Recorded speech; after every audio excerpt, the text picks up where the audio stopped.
had been a golden afternoon, and I remember having the familiar conviction that life was beginning over again with the sunrise.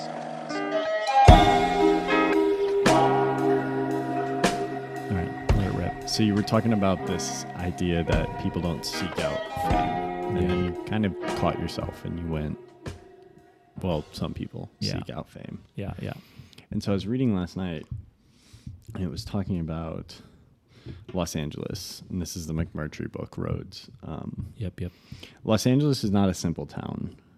David Reef, labeling again, calls it the capital of the third world. It's true that it contains such a mixture of peoples now that coming into it is like coming into a country rather than a city.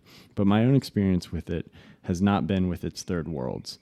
My experience, to the extent I could arrange it, has been with the ultras, the great stars, directors, beauties, people who are not just first world, but a stratum above the first world. The ultras are the people whose jobs it is to create desire on a global scale, desire in all those everywhere whom the movies touch. It's a compound desire for sex, for money, for glamour, beauty, style. LA may have oil money, aerospace money, computer money in billions, but that's not why people go there. They go to LA for stars, the hope of being a star, or at least of seeing a star still animate the multitudes of it. At least of seeing a star still animates the multitudes in LA. That's the prospect that keeps alive a state of desire. Mm-hmm. Desire on a global scale. So I was thinking about that. And I was thinking about that through a more contemporary lens. This book is about 26 years old now. And I don't know if that's as true as it was, but yeah, I'm interested. I'm interested to hear your thoughts.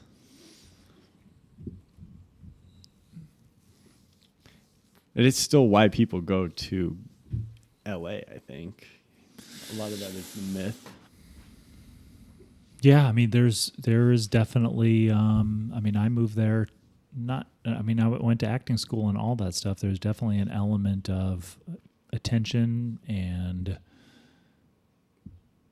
wanting people to, think you're impressive or that you're somebody or that they're drawn to you. There's something about,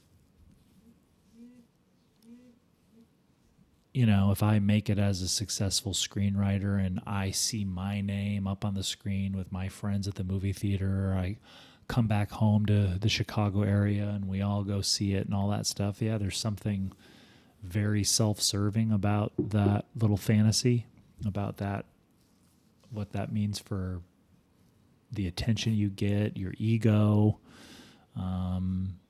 that sense of validation.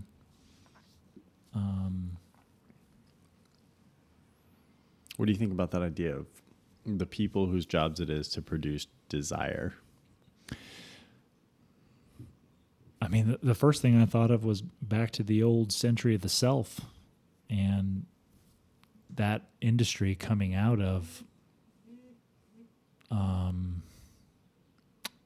things changing back then, like what we're talking the 30s when things really started moving toward desire instead of needs. And Hollywood is, it's a great way to cultivate that and to create media around that thing in us that is interested or seeks out attention or material things. I think of the lifestyles of the rich and famous, and that show was a trip, and it was on when I was a kid. That was a very influential show. Yeah. And then later on, MTV Cribs, you like just seeing the lifestyles of these people and saying to yourself, I want that. Mm-hmm. And I want, I think people watch paparazzi and the cameras flashing. They see them on talk shows, and there's something about that for sure. And then, it's just such a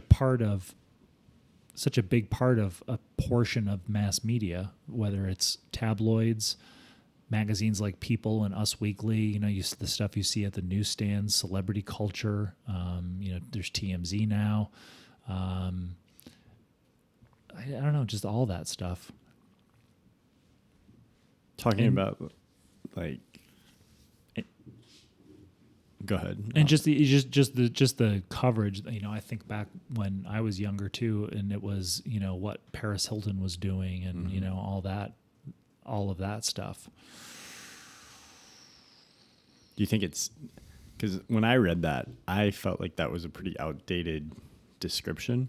Yeah, and not obviously desires are still manufactured on a pretty massive scale. We haven't moved away from that at all. You can honestly probably say it's gotten more fractured, but it's gotten more prevalent in our culture. But it's almost been outsourced, and maybe fractured is the best way to say it. It's no longer LA centric. So LA doesn't really. Yeah, you don't. LA doesn't have a purpose anymore. LA kind of exists as this. In my mind, LA was this attempt where these people took this, these visionaries, and I use that term not in a positive or a negative sense. That's what the term, like the people who went to an area that was a blank canvas and saw something. Yeah. That could be construed in a positive or negative light. And then they made it. LA wasn't a place, it was an idea. Yeah. It was a myth. Yeah. Made by people who understood. You talked about public relations, PR. That's LA was a town birthed of PR. Yeah. And they continued to grow it into this manufacturing hub for American desire. I mean, that was our greatest export in a lot of ways.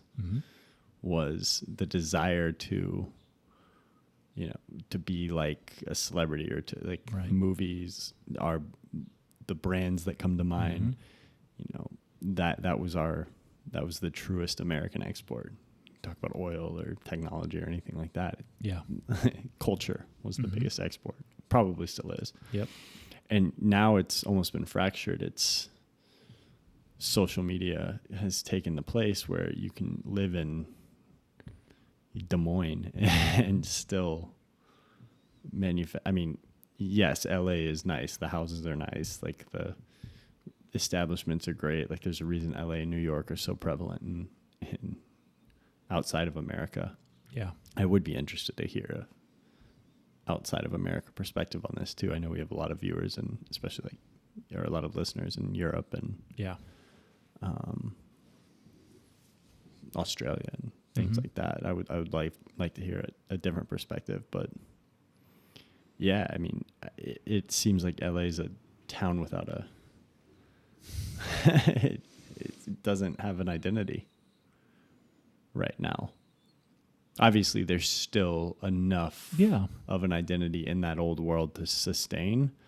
But, you just mentioned TMZ and People magazine and all these more legacy.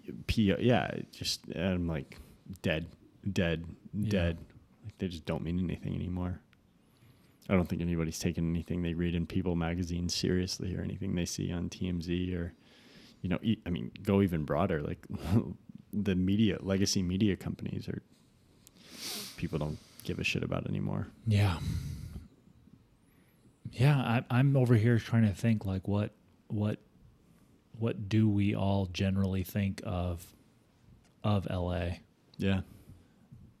Hollywood, all of that. And it's tough because there's multiples, right? There's the identity of California. Mm-hmm. There's the identity of LA. Yeah. And then there's Hollywood as well.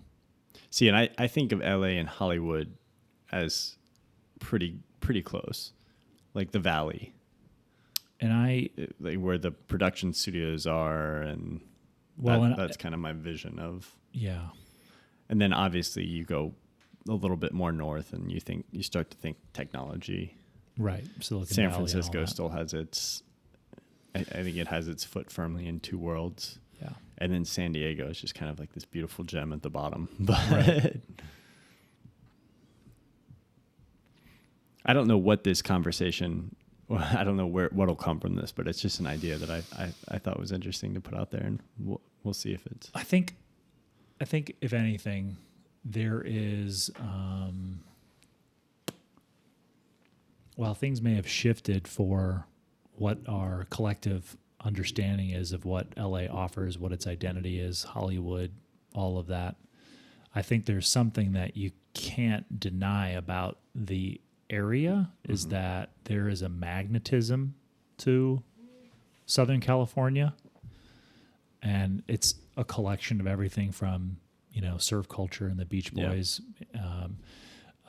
And part of being the center of desire, manufacturing of desire, is you're just going to get a lot of pop culture is going to happen with you being the backdrop. Yeah. So that you're just built into the consciousness of almost every American, right? Even if they don't realize it. Yeah. There was something too, like when I lived in Los Angeles, about like being in the game.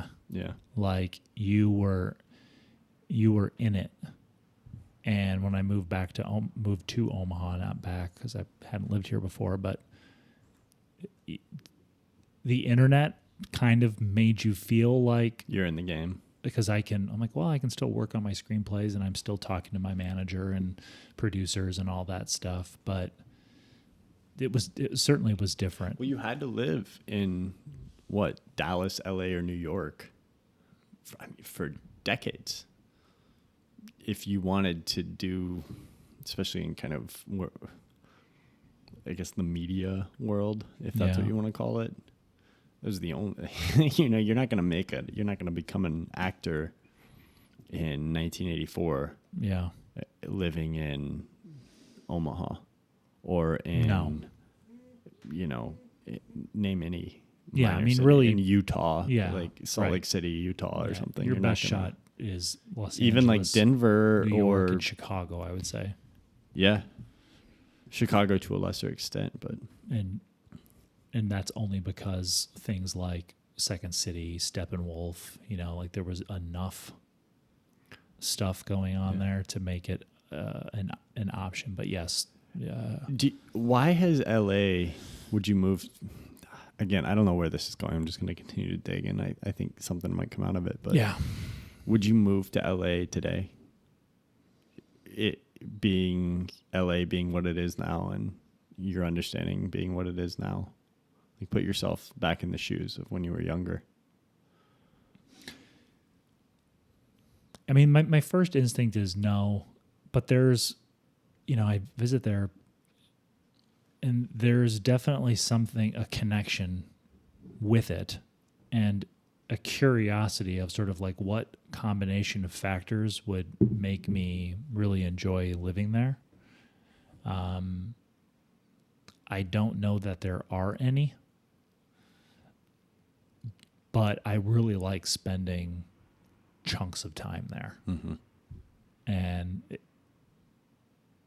there's a way, I don't know. I think part of it why I enjoy it is because I don't live there. Yeah. It's like a little toe into the waters of what could have been, or the energy of the place, that sort of collective energy of everybody, from people who are maybe just seeking fame or attention to people that are really trying to make great work. There's something about feeling that feeling of a lot of people arrived here to do something significant. Yeah. In their eyes. Yes. Yeah. Right.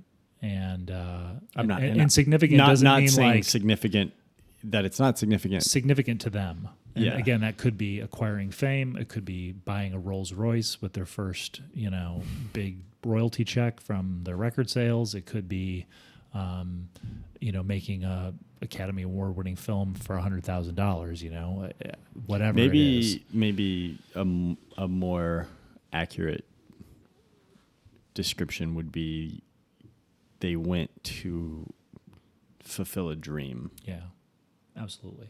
or accomplish a dream. And there's, obviously there's, millions of people that live there that just, do what everybody does here. They go to the office job, or they, clean hotel rooms, or they, make food at a restaurant. There's all that going on there as well.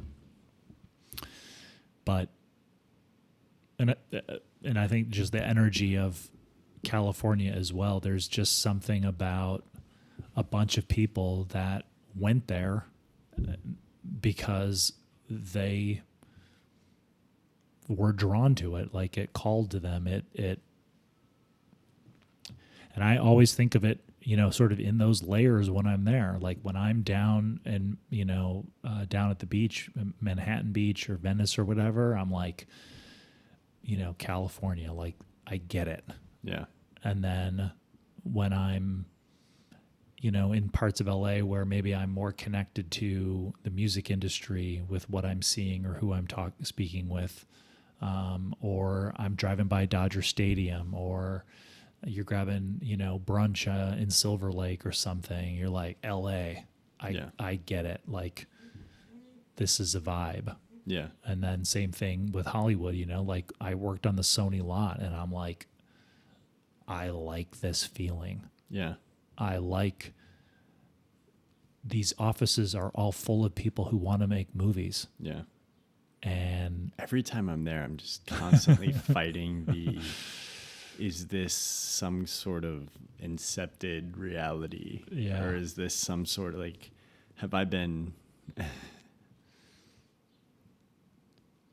indoctrinated to yes, this place? Yes, because of for everything for me, from watching Entertainment Tonight to bonus content on a DVD to those backlots. I mean, I've gotten to the point where I'll watch. I mean, they just reuse these things. Yeah. These sound stages over and over. Half of you watch any Warner Brothers Western, and you're like, oh, that's the same from this, and right, yep. Any genre, get out of Western only, and you can start to see, oh, I remember this set on this, or it was using this B movie, right.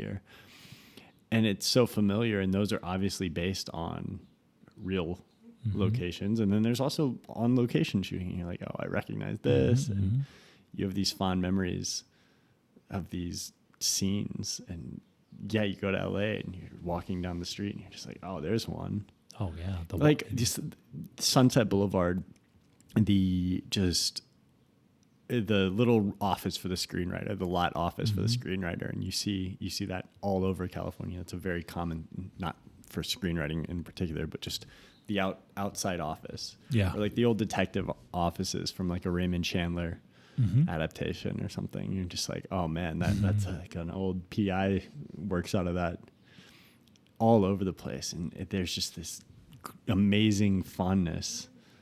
And yeah, I'm just every time I walk down the street, I'm just like, is this genuine, or is this, have I just been indoctrinated to feel these emotions about this place? And personally, I think I prefer San Francisco. I love Big Sur, Carmel. Yeah.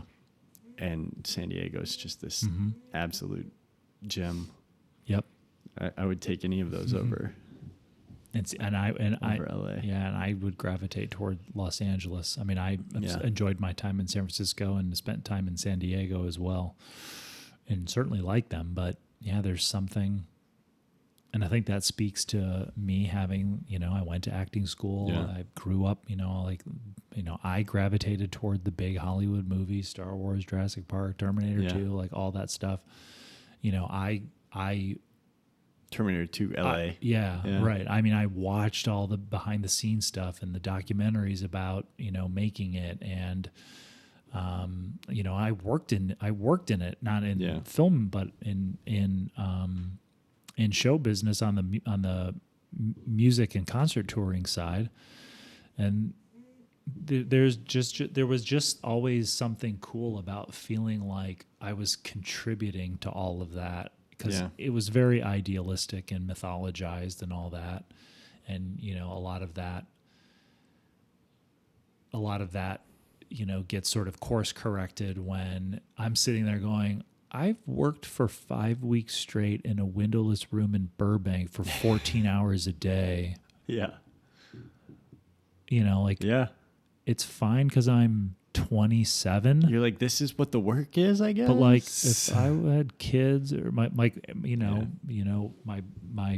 she wasn't Erin, my wife, girlfriend, and then fiance when we lived in Los Angeles. You know, I'm like, I literally would come home, go to bed, wake up, and go back again. You know, like.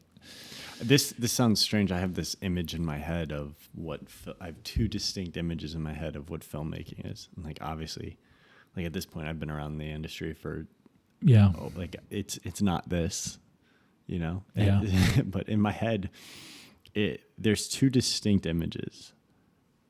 And I'd love an opinion on this, because this might just be, I might just be psycho, but it's winter. Yeah. Going to a like broken down like loft area. I guess this is inspired by like New York, like the Actors Studio, but it's almost, I mean, physical table reads. Yeah. In like the middle of winter, it's like 6 o'clock at night, and you have the energy of the city has to be there. Yeah. You have to have the energy going on of like, oh, I'll break away and I'll go grab a sandwich and then I'll walk back. And it's winter, and like maybe there's snow on the ground, and you're going into this place and there's like a shitty coffee machine, and you're doing these rehearsals for like you're just working through a script. Yep. And it's a group of people, and there's just open energy, and there's no like technology present or anything. You're just working towards this singular idea. That's one, right? Yep. And then on the other side, this is the other image in my head. It is show up, it's 70 and sunny, and your day job is literally show up to the studio. You know, you break away at like 1 and grab 30 minutes of lunch while you're like discussing, okay, how are we going to get this shot? We didn't get this in the morning, and we need to, and you know, you're just shooting through. You leave at like 9 o'clock, 8 o'clock, whatever. Their sun is still not down yet, but you know, just California evening. Yep. It has just something special to it. And yeah, you're driving away from the studio set, and I have I've never experienced either one of those things. I don't know where those come from. You know, in my experience, it is a lot more like the windowless room in the basement, and you're like, how do I get the data off of this drive? Because we have to actually use this tomorrow. So we got to make sure this is backed up, or, you know, my experience is very different than that, but those are the two images in my head. And I mean, honestly, you know, a lot of my experience working in the concert stuff, other than being in the windowless room, which wasn't terribly glamorous, like there was just something cool about, you know, we'd go into we'd be in this rehearsal facility in Burbank, and you know, there would be like kind of a rehearsal in the rehearsal space, you know, so you know, because it's a stage show, you know, they have all the lines taped on the floor of like where the edges and this riser and all this kind of stuff, and you'd go in and watch this rehearsal to just make sure that you were on the same page with what the performers were doing and all that in relationship to the screen content that I was working on with my buddy Nick. And then when like rehearsal moves to the theater, and then you're like in the Nokia theater or whatever theater you're in, and you're like seeing your stuff on the screen and the lights and all that stuff comes together. And then it's the end of a 14-hour day, and you jump in the car and you're driving up the 101 to go home. And it's, dude, there is, I mean, I think back on those times very fondly to have been like, I am on my way to continuing to make bigger and bigger contributions to this machinery, and in a way where there's I'm something thinking about that sunny, just like sunset drive where you just accomplish like some sort of obvious progression towards your dream or your goal. Yep. And it's just like at the highest level of ecstasy you can you can experience as a human. And I haven't experienced that I don't this sounds really I don't mean this in like a depressing way. I haven't experienced that in a while though. Like I distinctly remember I watched this video from this kid who graduated college yesterday. Mm-hmm. It's just a weird YouTube. Somehow it pops up in your next video, and I was like, I don't know what this is. It was 2 minutes long or something. I was like, okay, I'll watch it. And I left a comment. I don't know the last time I've left a YouTube comment, to be honest. I've replied to like a couple. Yeah. But I mean, I think I've maybe left 2 YouTube comments in my entire life. And he was like, as of yesterday, I graduated. And I don't know what that did to me, but I was just like, immediately took me back to how scary and free that felt. Yeah. And that feeling where you talk about, like, I remember the first time I got paid to take photos for something. Yeah. Or like the first time I got paid to do, I guess it was pre-graduation was the first time I got paid to like edit or do something. But the first time I got paid for like my photo work was post-graduation. Yeah. It was just this, it was like sunset, music was playing, I had the windows down. I was just like, this is as good as it gets. This is the peak of human existence. Yep. And obviously I've experienced that with personal things and, but something about that, man. Like, I know. You finish, like you said, you're on the 101. Add that myth to it too. I'm sure it takes it to like, a complete other level. I'm talking about like 440 or like I-65. Well, like, I'm like, 27-ish years old, and I'm like, I'm this young, and I'm in it. Like I'm in the middle of this. I mean, I had a drive on to the Universal lot, and I got to go into Amblin. Yeah. Because one of the companies they had a first look deal with was interested in a spec script that I had written. And I'm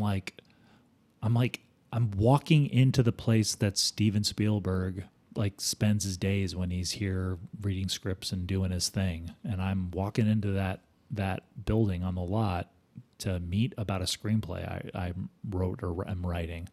And then I get to drive off the lot. You get to drive on. I literally parked right out front from Amblin. I'm just like, it's just a thrill. I had a spec script that went out, and I got to drive onto the 20th Century Fox lot, and I'm like walking by this huge Empire Strikes Back mural, and then I walk into the main building, and like all the Star Wars posters are up, and I'm meeting with one of the they do like, such a good job of cultivating the myth. Oh yeah. And putting it at the forefront.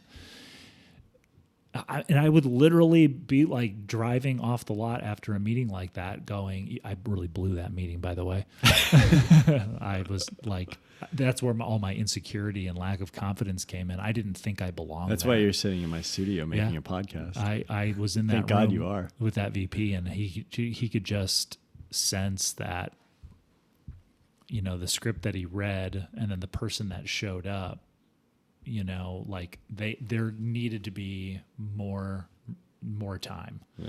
I was just not ready for prime time as far as like just being in the room. Like this is what they talk about, being good in the room. Yeah. At least in that meeting, I was not good in the room. You're dealing with some of that, biggest alpha personalities in the world too. Well, but I had sort of like gotten farther along than I think I thought than where I thought I was.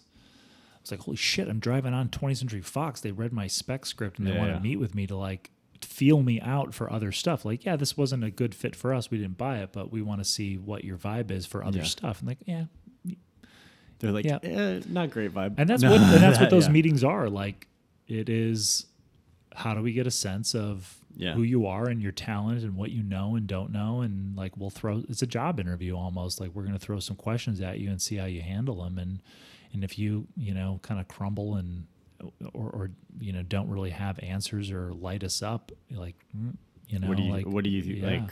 What specifically do you remember from that? Oh yeah.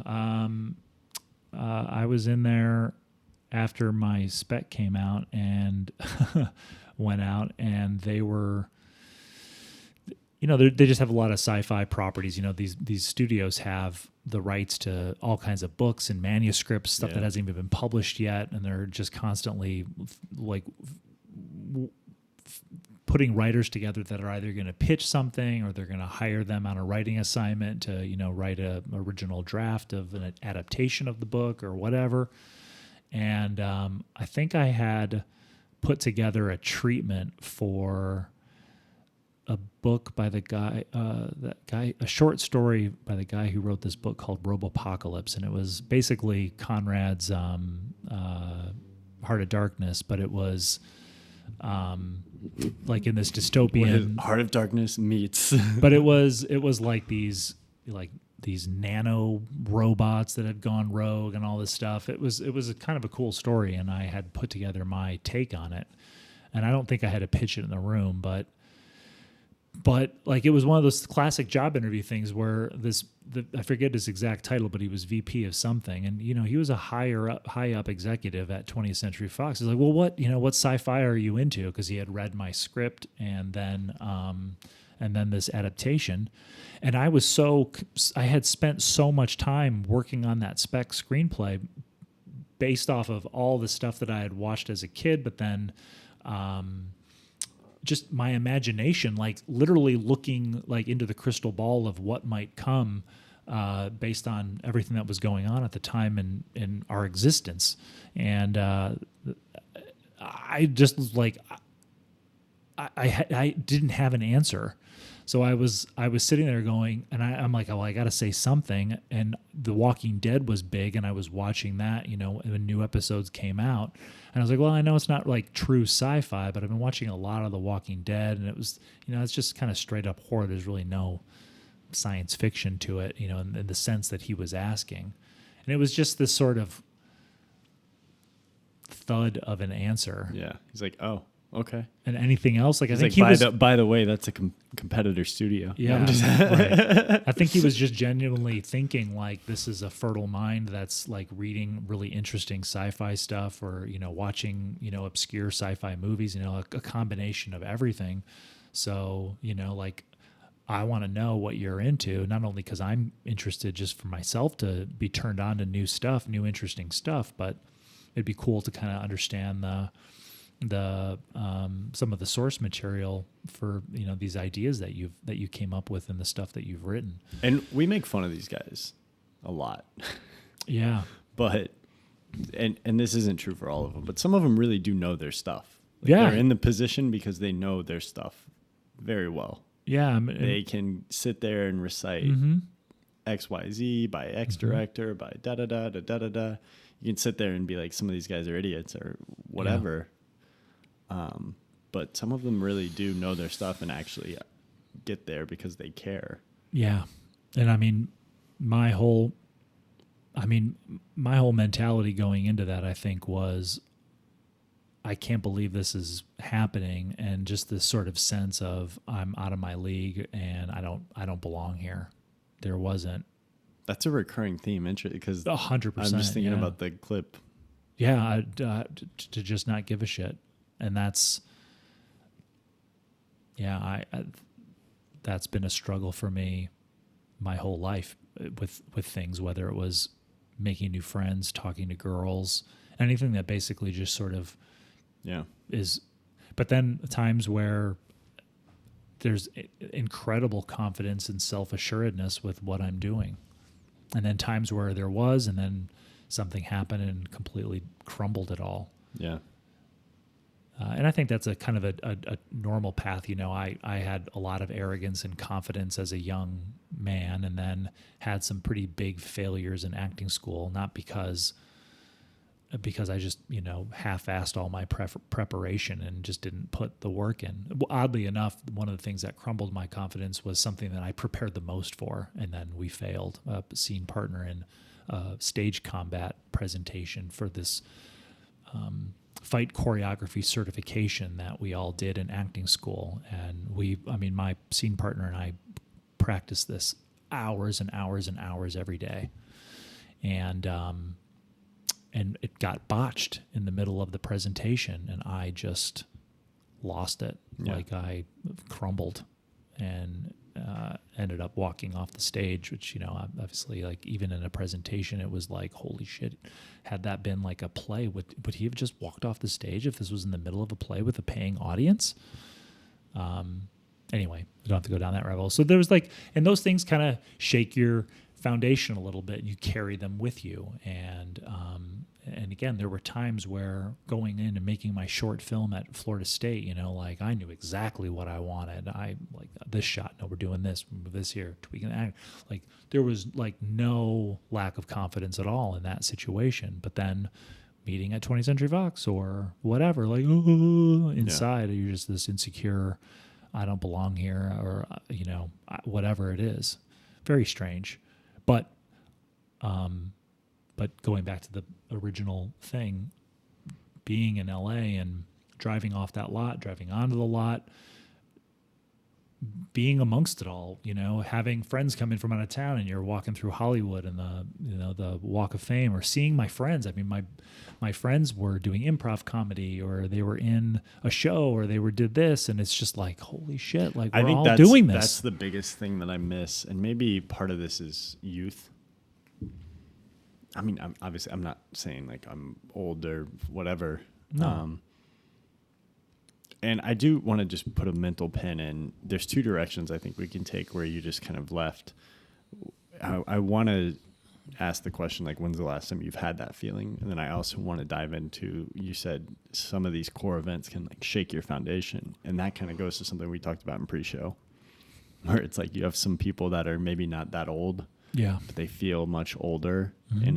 In a older is probably not the most accurate term. Right. But in a very negative sense. Yeah. But where I wanted to, you talked about everybody's into something, everybody's doing something. Yeah. I miss that. Yeah. I feel like I don't have a lot of that in my life right now. And they were but they were doing it. Like, that's the thing too. No, and they weren't talking about it. I mean that in both ways. Yeah. Like, I feel like there's just not a lot of like, and part of that is just the people that there's a certain level of inauthentic that comes with some of that. Yeah. Maybe I do try to distance from. Mm-hmm. I don't like the way that just sounded. I don't mean that in but I think there's a level of like, I don't know, we can explore that. But I miss that energy of everybody's pursuing something. Everybody's got a bunch of projects that they're pushing for. Mm-hmm. Everybody's in that state where it's like, okay, I got to do this and this. And if you could get a few people around you that are pursuing that, it does crazy things for your confidence and for your ability. 100%. Yeah, because you're gonna soak that up and just carry that like that's reality. And I feel like a lot of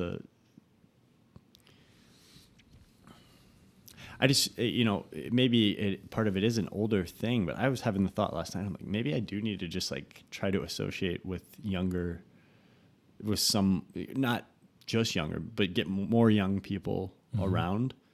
Because there's an interesting relationship, because there's a level of naivete that they don't know what they don't know. So there is a level of, you look at that and you're like, oh, well, that's, tried that. That doesn't.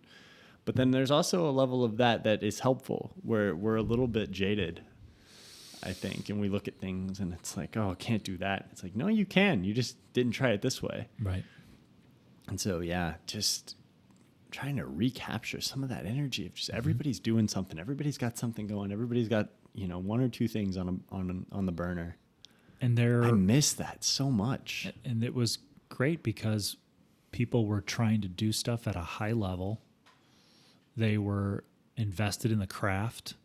And, there's some, there's some vanity that's there. There's some attention seeking. There's some materialism. There's degrees of that, I think, in all of that.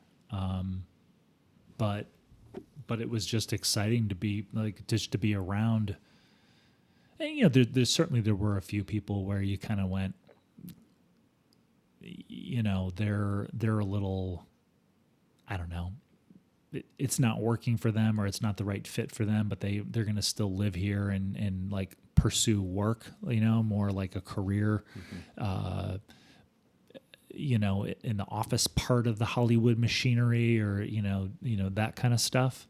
And not that is like some big step down or whatever, because there's lots of incredible people from executives to lawyers to whatever that are all part of that machinery. And to put on a good performance, you have to have somebody that sets up the stage. Yeah. But just to be around, and again, the thing it wasn't like it just started happening in LA. I mean, I was in acting school with people that like, this is going to be my life. And you knew some of the people where it was like, well, they're going to move into something else or they're going to, adapt. Like me, I kind of shifted from acting more to writing. And then you're in film school and everybody there is passionately pursuing their careers as filmmakers. And then we all, like the majority of us then moved to LA. So not only am I connected to my undergrad friends, but I'm connected to my grad friends. And, I have a close friend that I went to undergrad with, and we were working together on the concert stuff. And you're just sort of like riding that wave that really started when I was like 17 years old. It's 10 years later. You've been through, 6 years of schooling. You've made a bunch of stuff. Even when like Nick and I were in Vancouver working on So You Think You Can Dance Canada, we brought a Canon 7D and made the short film. Yeah, said to ourselves, we're going to make a short film based on an idea that a story he told me, and we turned it into a short film. And we would work 14 hours, and then we would shoot in this historic hotel that we were staying in the hallways. We covered a room in plastic. They were doing Evil Dead the musical at the theater we were working at, so we borrowed a bunch of fake blood and covered the plastic that was all over this room in fake blood, and we shot all this stuff. Then we went home and we edited it, and then we submitted it to festivals, and it got in, and we made DVD screeners, and it was like, and then we went on and made a short film. Like, so this whole thing. Where is that energy right now? Not saying you don't have it or anything, but there's people listening, and there's me thinking here, I'm like, oh, that's just something that happens when you're younger, or like, I think. And there's a reason it happens when you're younger, but though. I don't like. I challenge the assumption that it's only like that. It can't be done when you're past. Like, people like to say, "Well, yeah, that was possible before I had a family or before I had kids," and I kind of think that part of that is just it's a really convenient way to let yourself off the hook, but then also, Absolutely. Also it's, where's that energy? How does that, we watched before, last week or a couple weeks ago, we had the Neistat brothers on in the background, and they're just, it's like Casey and Van and, all of like the Oscar and all of the little characters that have gone on to do like series or films, and it's Josh Safdie and Benny Safdie, and they're just like, literally you've got a video of Josh Safdie without a shirt, like helping them tear down a wall in a New York City studio. Yeah. You've got, Benny Safdie like carrying plywood, or, these are two of the best filmmakers that we have right now, American filmmakers that we have right now. And yeah, I mean, just that, wasn't Greta Gerwig a part of that group? And I mean, you just have all of this talent just doing, everybody had something in the oven. Everybody had something going at all times, I'm sure. Yeah. And that just drives this, I got to do this. I got to do, like, anything's possible. Yeah. I miss that so fucking much. Yeah, it's great. I mean, like, I want to cultivate, we've talked about this before. I want to cultivate that so bad. And I know I'm just sitting here talking about it and complaining about it, but I really want to challenge that premise that, like, well, we're we're older now. And like, I mean, obviously I don't have kids yet. You have kids, but I don't think that's the factor. I think there's something else. It just becomes more difficult to. Well, I mean, I do think that there are pressures that mount. Yes. And those pressures are self-inflicted. They are situational, and self-inflicted could be, big purchases that you have a responsibility to see through, whether it's a vehicle, a home, a lifestyle, and then yes, kids, and the time that is needed to be dedicated to them. A spouse, even just getting married, is a whole new set of sort of responsibility, and then you have married yourself to the hopes and dreams of another person, and you play a role in them achieving their hopes and dreams, and you have not only you have their perspective on how it's going with what you're pursuing. Always in the back of your mind. And then maybe cultural expectations, the back to the desire thing. You have, well, you're this old, you should have a house. You talk by about now. the in-laws all the time. You should have this. You should have this kind of savings. You should have this kind of retirement. And I think for some people, those forces move them toward doing more of what's expected of them, the more safe and responsible thing. And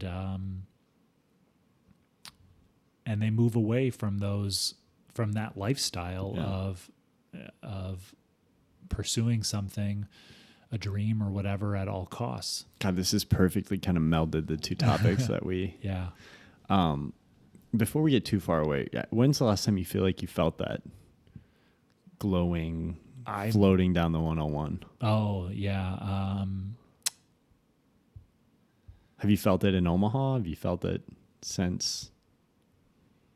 I don't know that I felt it in Omaha as it relates to sort of my career. I mean, there's definitely times maybe it's not as potent or concentrated, but there's definitely times where I'm like, I'm at the park with my kids and we went to the farmer's market and the bills are paid and like all that stuff where you're sort of like, I think that's the same thing. I do think I just think that the intensity of the feeling is, it's a little different. When I was at NAB in Las Vegas, there's a little bit of that. You're sort of like, interesting. Yeah, there's, I'm with all my YouTuber friends talking about like people who are pursuing it. Now, a couple of them have full-time jobs. A couple of them, like this is all they do. But you're sort of like with a pack of guys that are all back like in LA, like they're all pursuing it and doing it to varying levels of intensity, but like it's their main thing that occupies their emotional real estate that they want to do, all of that. So you have that, and you kind of say to yourself, walking, in a ghost town with a bunch of, YouTubers that are really successful or whatever. And you kind of have those moments where you're like, I kind of look at all this ground I've made into this world that I used to just watch as a fan, before I really started making stuff. I ran into Teppo Hopoya there, and I remember watching his brother Maddie's videos in like 2016 going, you can do this? Like that guy's, this, and you just sort of, that was part of my mental shift from trying to pursue screenwriting to having a new thing to sink my claws into that felt, I don't know, more doable, less gate-kept, just something that was possible to do on my terms without getting permission to do it.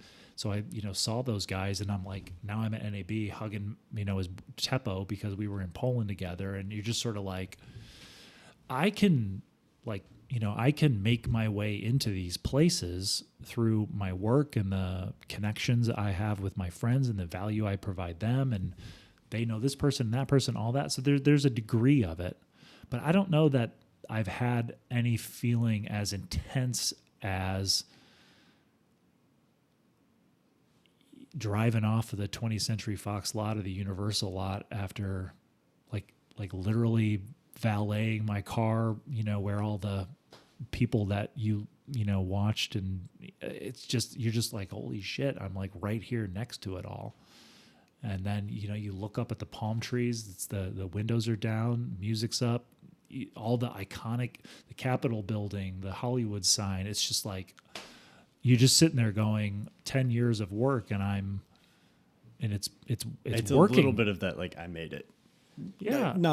I got mean, a long yeah. ways to go, Yeah. but I've made it this far. Like, Yeah. like I'm in It's the working. Amblin. I'm It's- in the Amblin offices. Yeah. Holy shit. So, I mean, I made the maybe bold statement that I don't think it's completely correlated with youth. Yeah. And then you made a pretty good counter argument, and like, oh well, certainly. I think it's more correlated to responsibility, or sort of, Yeah. like, and when we're young, Well, we just no, and don't. that's what I wanted to ask. Like, am I being like, am I caught up in the moment right now? I mean, obviously, I might just be caught up in the emotion of the moment, where I'm, man, I really want this, and I don't think it's like that. Very well could be what we're experiencing right now, but, yeah, I mean, I don't necessarily know if that's true, because you might not have the exact parts of it might be correlated to being young, like the freedom of just pick it up and do whatever for as long as you need to do it. Yeah. That's certainly, not possible when you have a family, when you have kids, when you have certain financial obligations. But in my mind, the feeling that I am talking about, where everybody's got something going, Yeah. everybody's isn't tied to that freedom. It's more tied to, one, enthusiasm and optimism Yeah. for the world, but also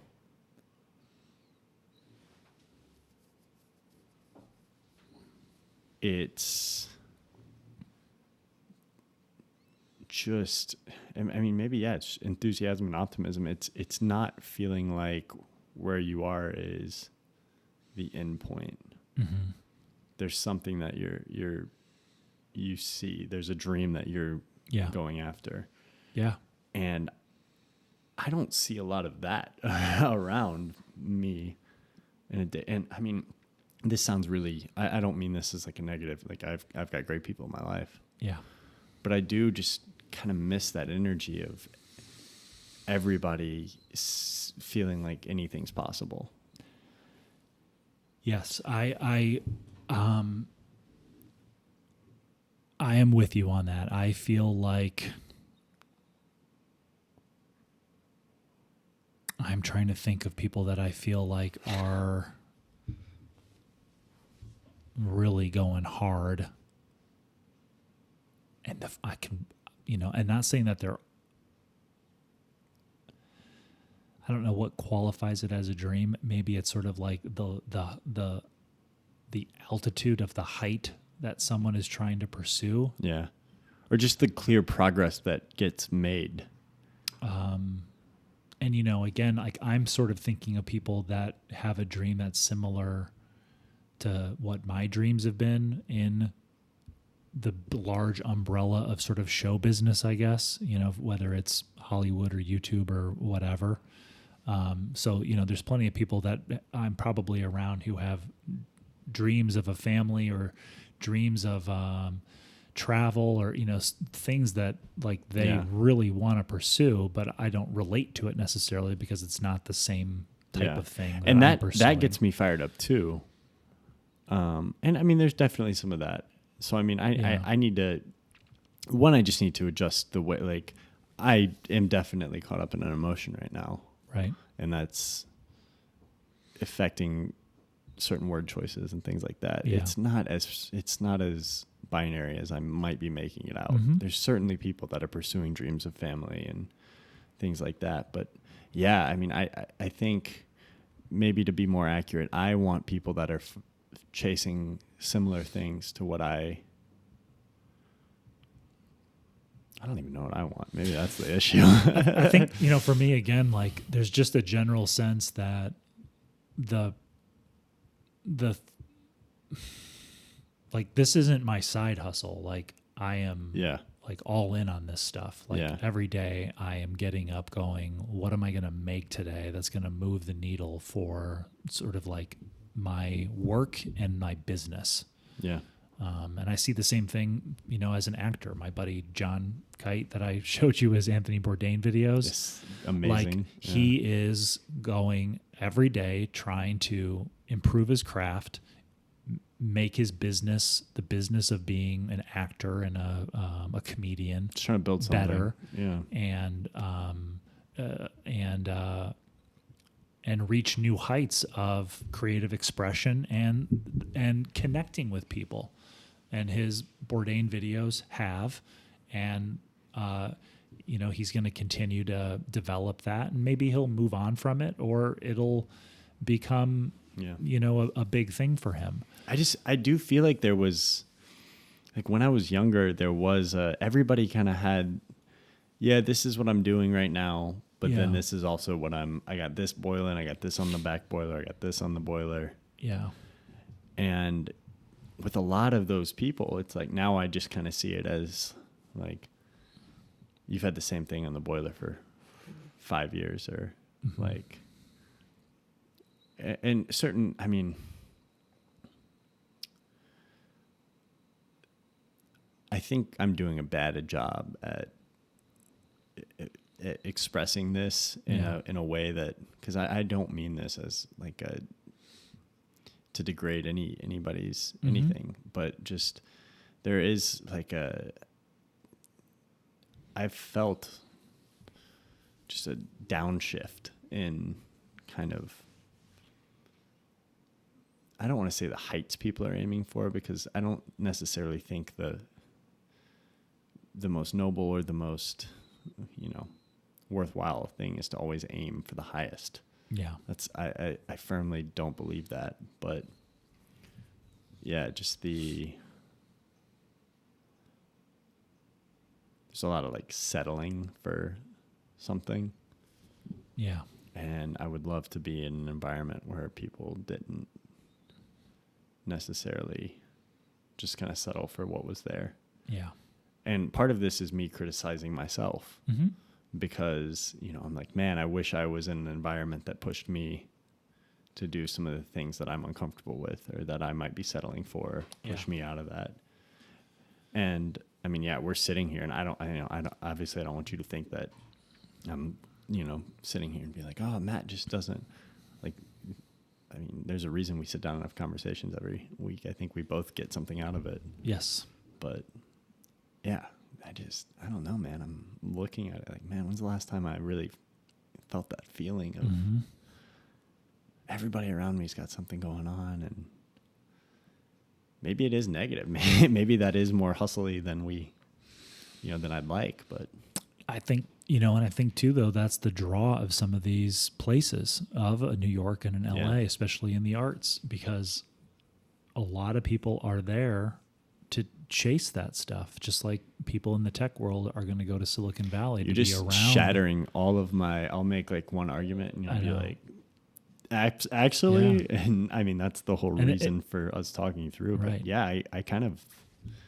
But it's a reference to that community that you talked about. I think a lot of I don't want to say success in like the typical metrics that you would think indicate success on YouTube, but my friends that are in my Discord server that I started, who are either YouTubers that YouTube about Final Cut or they use Final Cut on their channel, I think all of them, and they vocalize this, feel like they are doing things at the level that they're doing them because these are people that like live in a small town, or the one's in Portugal, one's in Oregon. They don't have friends that are doing this kind of stuff. Yeah.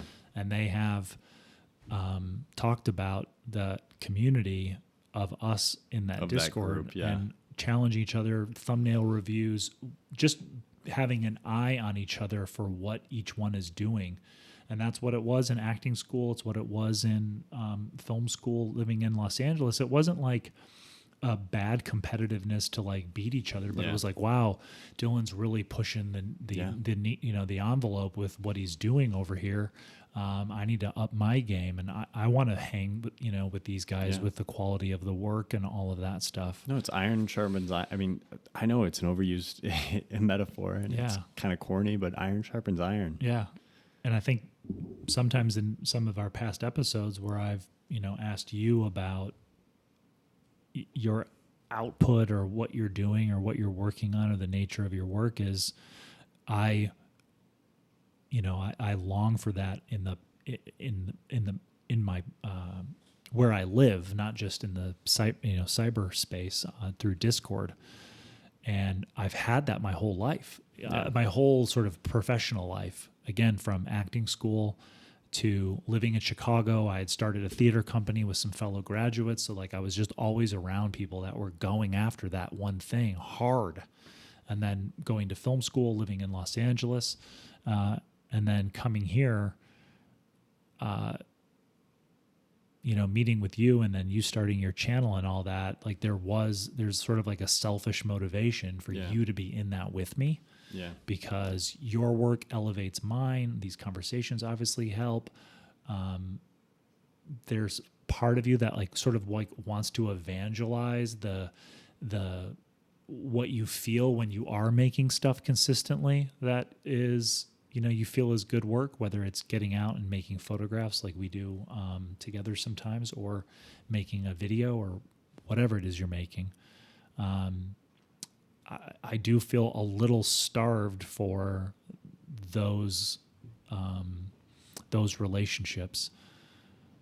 And I love being around Cody and talking to Cody because that guy goes hard on what he's pursuing with, he's with his absolutely work. chasing it. Yeah. And I love it. It's obviously a similar pursuit. Yeah. But it's as far as the mentality, but it's a whole different thing. So if he talks to me about DIT stuff and working on a commercial in Kansas City, there's a lot that I can understand and know about. But it's different than talking to a fellow actor or a fellow filmmaker or a fellow YouTuber. I think that is part of the struggle. Like I am just unclear. Yeah. Like I'm like, I want that energy. And then I'm like, but I don't know what I like. I think just creativity. Yeah. Creativity really is what I want. I just want, like, I don't care if it's somebody pursuing YouTube or pursuing, music or whatever. I just want to be around people that are pursuing non-obvious combinations of ideas. Yeah. And that's what I'm like starving for. Mm-hmm. Like people that are just like, how can I do this differently? How can I approach this in a different way? Mm-hmm. And because at the end of the day, that's what I want to do. Like, there might be, whether that looks like a video or a film or whatever that looks like, that's the core is just what's the non-obvious combination of ideas here. Yeah. And, I don't know. I feel like just all over the place in this episode. And I'm definitely working through these. I mean, obviously I'll say something and, there's emotion. You get caught up in emotion. I'm not trying to, I'm vocalizing a very internal feeling and I'm doing it live and probably not doing a good job at it. So don't listen and be like, oh, he's talking about this or he's talking about this. This is a very just personal thing. Yeah. And, I mean, I do feel like you said, that Discord group pulled it apart where, I think that is the best argument for you don't need to be in New York or in LA. And those places might have a magic to them, but they're not as relevant as they were because of the internet. Maybe I just need to do a better job of like finding a group of of people on that in that space. Yeah. But then also, just, we've talked about doing little group things, and we've done, some stuff like that. Maybe it's leaning more into that as well. Absolutely. Yeah. And I mean, there's certainly and even just this podcast community. I think there's ground to be mined here. Yeah. I mean, obviously if somebody's sitting and listening to us talk about complete nonsense for, an hour at a time, like there's some kind of mutual interest there. I think we should start looking inward here a little bit more, trying to build this out, less about us and more about the actual community, whatever that studio sessions community looks like. Well, and that, I was having thoughts that like there are some heavy hitters here in Omaha. It may not be in, for us, in our circles in photography or filmmaking necessarily, although there are, maybe they're not as close to us, but, I think of Josh Fu and all of his work. I think about Isaiah winning the national championship for baristas at Archetype, doing things at an incredibly high level. David Utterback at Yoshitomo and everything he's doing. Even just the guys at Workshop are those guys are super creative. Yep, those guys and their really cool shop energy. A priori. Yep. So there are definitely a lot of people here in town that are really going hard. They have a vision. They have a dream. And then they're, disciplined and executing on achieving that. And that's really inspiring. Yeah. And I think for me, not that I'm like, I just want to be sort of like, I just want to keep up with them. I mean, I don't like spend time personally with them. Obviously, I see what they're doing. I go to their restaurant. I drink their coffee. I chit chat with them if they're there. See their Instagram stories. There's a closeness, if you will, with them. But it's not the same as someone that's sort of in the trenches with you, pursuing a very similar thing, and it's their number one. And maybe there's a way to not their number one priority, but the thing that occupies the most mental, emotional, and time real estate in their life. And I don't have anybody here in Omaha. Again, Cody, it's adjacent to what I'm doing, but it's not the same. Yeah. So I don't. And it's not like, well, I'm unfulfilled if I don't have somebody here in Omaha that's going as hard on YouTube as I am. Like, it's not. Yeah. But I think there's a way to tie those different. I think we've talked about like the Junto before and things like that. Yeah. I think that's an idea that is worth pursuing more, and because it's non-obvious, but I think we are. A lot of these people are pursuing the same kind of thing. Yeah. It might not be as clearly, this is just YouTube related, but.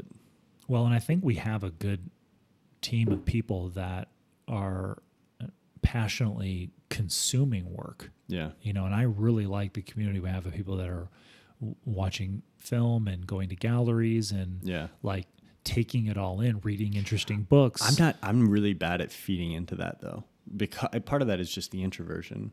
Sure. I'm just I want it so bad. Yeah. But I don't want to put in the work. Yeah. It's not that I don't want to put in the work. It's just I struggle to find the time to give it the attention that I know it deserves. Yeah. And so I rather just not do it, which is terrible. Yeah. But it's just reaching out to people. Hey, grab coffee, do this. Let's get together as a group. Let's talk about these things. And then this community, we've been making this thing for 2 years, and we definitely can do a better job of fostering some community here. Yeah. And I want to do that. I want to mark that down. 6 months from now, I'd love to have done more work in that. Yeah. Just because that's kind of what it's all about, is just like exchanging energy and ideas with people. Yeah. And that's where, I mean, this comes back to what we were talking about when I first came in. And I was saying, like, I want to talk about, I feel like I personally have been talking more about my reaction to the stuff I've consumed rather than my experience with what I'm making. Yeah. And there's a little bit of sort of like an element of a day job with some of the YouTube stuff I'm doing, like, oh, I'm writing this article or I'm making this video or whatever because this is what pays the bills. And then there's like the stuff that you feel like is like the deeper work or the more meaningful work that is, you know, you translating your experience of life into a piece of work that, you know, I don't know, does whatever John Updike said it does, transcends or whatever. Yeah. That sounds a little self-serving, but, you know, and a lot of that honestly feels like the photography work. But again, I'm in such a deficit. Kind of those, what did you call it? Pressures? Yeah, the pressures, and then if you are not, you know, because I think you said responsibilities. because of those responsibilities, again, car payments, student loans, a mortgage, the pressure to have a certain amount in a retirement fund, this and this and this, you are so consumed with this feeling of being way behind with just finances, even if you're, you know, money and savings and you have this, you know, all that, you start to contentify everything and absorb it into a day job. Like, oh, I'm going to, you know, make a photography channel because I really love doing it, but how can I also try to make some money from it? And so then every time we go out to take photos or every time I go on a photo walk or I just want to go make work, I'm constantly thinking, well, how do I relate this back to a YouTube video or a piece of content? Because I got to make money because all these pressures that make me feel like I'm behind or I'm not pulling my weight or I'm not meeting expectations, etc. I'm not being a good little producer right now. And once I am a good producer, then I can do the meaningful work because the pressure will be eased and I'll have the space to just go out and take photos instead of hunting down digital cameras and records at estate sales all day. Both for a way to make money, but a fun little series of dopamine hits that, you know, that self-medicate me, with, you know, whatever it is I'm going through. Distraction. Yeah. Yeah. And I don't regret what I did today, but if I could really design my creative life, it would be,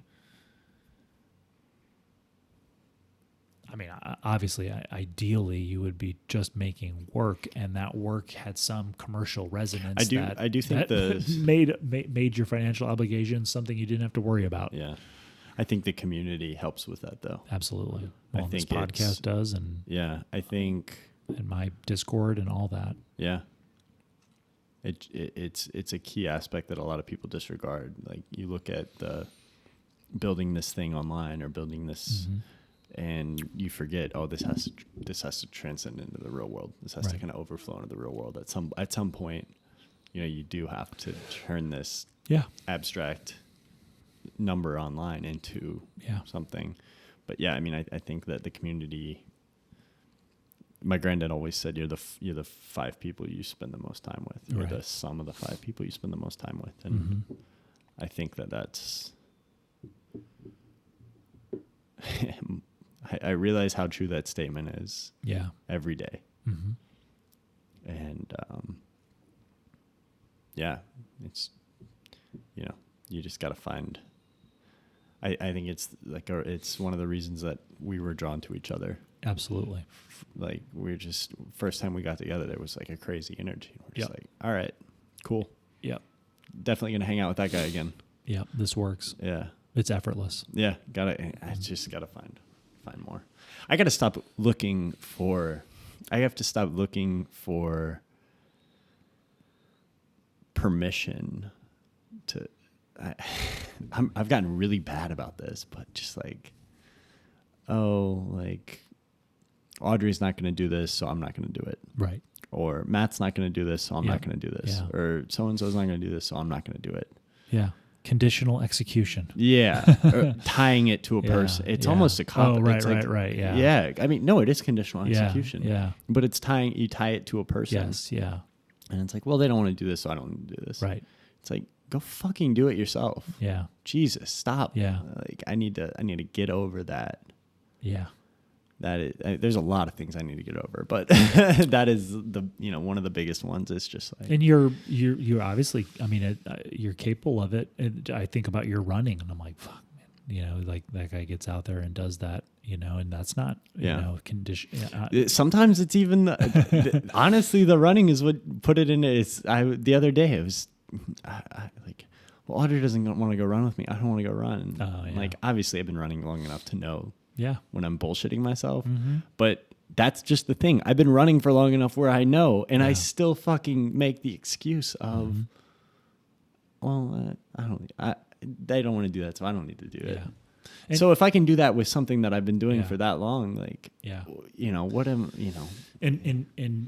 I have a lot of that too. I'll sit there and go, I'll want to go make some work, and I'll be like, well, you don't have permission to do that because there's not enough money in your bank account, or you haven't hit some whatever metric of output, whatever measure of productivity. You're not being a good little worker here.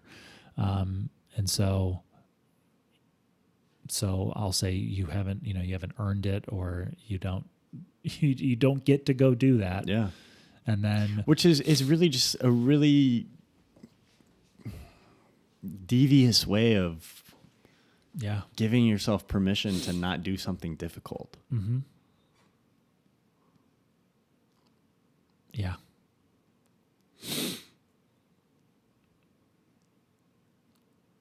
And that goes into questions of how badly do you want this? Yeah.